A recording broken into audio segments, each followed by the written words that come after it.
Thank you for that, Amalia. I couldn't wait to tear into the cloud, as I'm sure Alexandra will as well. I go back some ways, but I don't have to go back all the way. I just remember the turn of the millennium when people started talking about convergence and about the ASP model, and people are like, "What's the ASP model? And why would we ever run something off of a web page where things are slow and clunky and they come across the interwebs in kind of a weird way that's limited by a web browser?" And that kind of went away for a while. And we talked about VSP models from the perspective of virtual service or vertical service provisioning. And then that went away for a while. And then the buzzword cloud, I think, had a lot to do with the fact that suddenly people saw it practical to host an application online, update it once, and have it used by so many people, so many users. And obviously that economy of scale is extremely appealing. And then we went through the Snowden years that we're going to talk about soon. And again, the cloud model started faltering, but not for long. And we're into where we are today. Unfortunately, the picture of the cloud that we have today is quite different from how it was imagined 20 years ago. Now it comes with a whole lot of baggage. And that's the kind of baggage that I think we're here to discuss today, because it's important to tease out some of those elements, because no one disputes the fact that things scale and there's convenience to be found and value to be delivered. But look at what's coming along and look at what's coming down the pike. So with that, I pass the microphone to Alexandre, yes. And I'll watch in amazement. Well, I mean, you put it right. Fun fact is, when the cloud came in, it was like we had online services, we had well-defined technical infrastructure and services attached. And at some point, it started to merge and melt into a weird loss of responsibility and accountability. It became so blurry that we could not actually connect the dots. It was meaningless. And so someone came with the great idea of calling it cloud. And when it came out, I was like, what's that? And it's everything and nothing at the same time. And it's a pioneer. And I think the lawyers here on the panel, I've seen the evolution of the term and condition and the legal, the responsibility side, accountability, who does what, and actually attribution of the work has been totally buried into a weird, live, constantly changing environment, which is running out of control. And also what did switch with that, it's the power and the control of the infrastructure from the user, customer, the data owner, to the platform that took over everything. And that's the key point. I mean, when we speak about privacy, there is a very, very dangerous shift that did happen in the last decade, and that it's still evolving into a full takeover, not only from the infrastructure, the control, but also the data. And now we are on the cutting edge with the cloud, where the data is being fully taken away. And I think this is why we need to speak about that, to know where we are, where we come from, understand why we are there, and what we can do, where we should go. Because that's the daily fight, Can we let this happen? Are we giving up everything? And then we're fully naked and we control nothing, What do we do? So that's basically the getting into the cloud and why it might be quite wrong on some points that we might take, Amalia. We got into the clouds with some good intentions, and we were kind of like little kids in a candy store saying, oh, the wonders of the clouds, how much we can do now. We can communicate with each other from one end of the earth to the other. We can collaborate. It is absolutely wonderful. But we made the exact same mistake we did with the World Wide Web, which is no rules. Rules have evolved, right? So I'm going to turn over to Don and ask him to take us through the very shaky beginnings and the leaks that happened that kind of showed us the other face of the cloud, the dark face. Well, one thing I do want to say to put what I'm about to say into context, and I'm talking like a lawyer here, which is to say that I'm going to say what I'm going to say, and then I'm going to say it, and then I'll have said what I've said. And if you follow that, please let me know what I've just said. There was this concept of security by obscurity that everybody was saying, oh, it's so wonderful, you know. We can hide our data in the open, like the purloined letter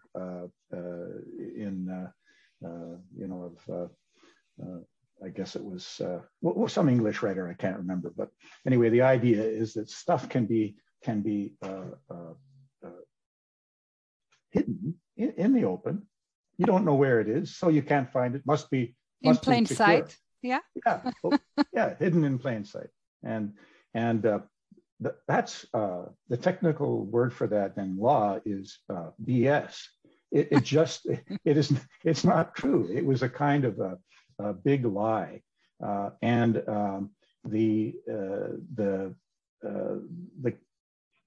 we all went into first ASP and into the cloud thinking that it would be perfectly secure. And I remember doing my first ASP deal.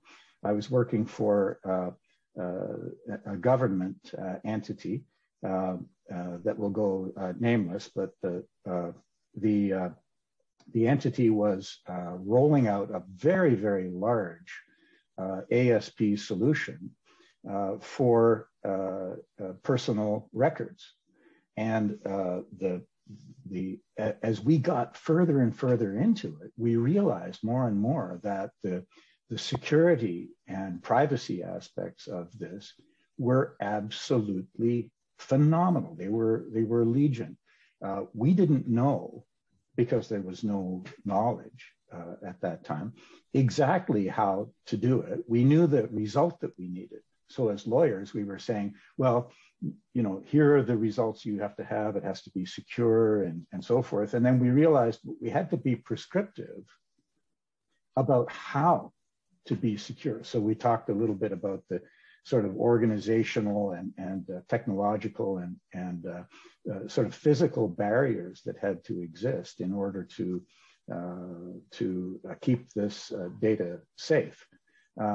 It was a 2-year or more process to do that, and it turned out to be agonizing, absolutely agonizing.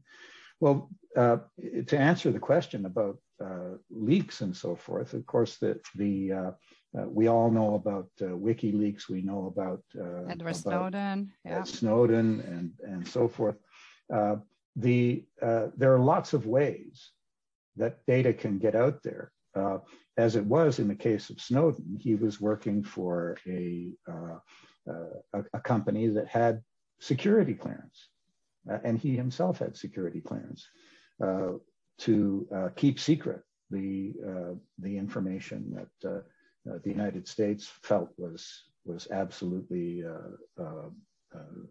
sensitive. But he leaked it in any event, and it was all there, very, very easily available, and in the cloud. And a lot of information now is available in the cloud, and we don't really know whether it's safe or not. There are so many vectors, and actually I think that Christophe and Claudiu could, and Alexandre could speak more eloquently about this than I can, but there are so many vectors by which information can be extracted from cloud databases.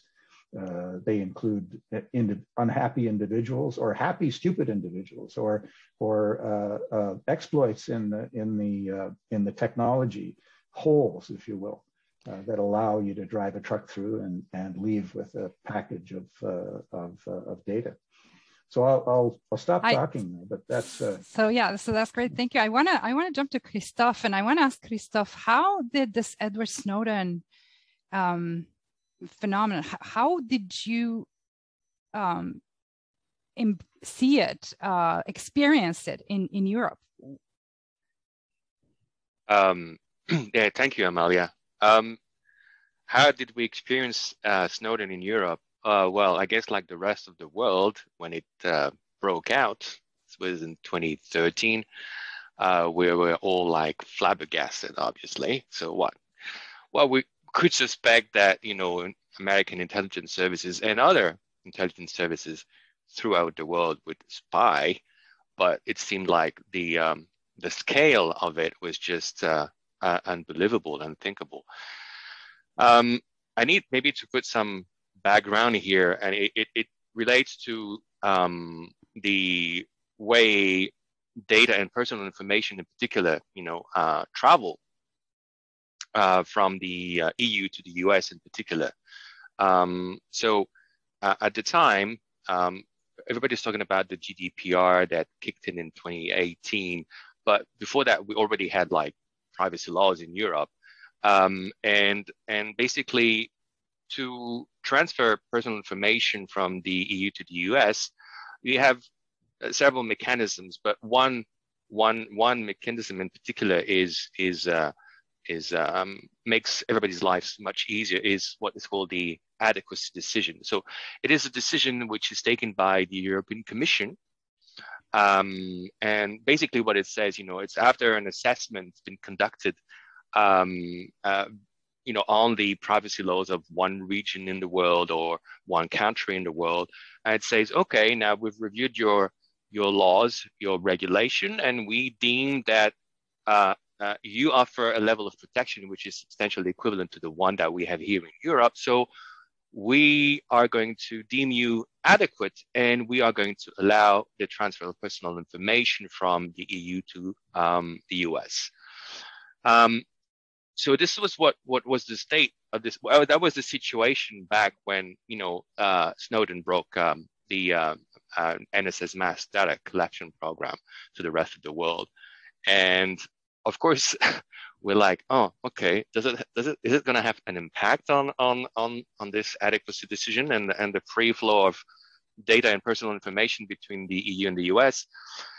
And like for a couple of years, we're like, oh, maybe it's not really good for us. And it reached the Court of Justice of the European Union, and there the court said, well, in the wake of the Snowden's revelations, the US cannot be seen as providing a level of protection which is substantially equivalent to that we have in the EU. So we're going to say that the adequacy decision does not hold.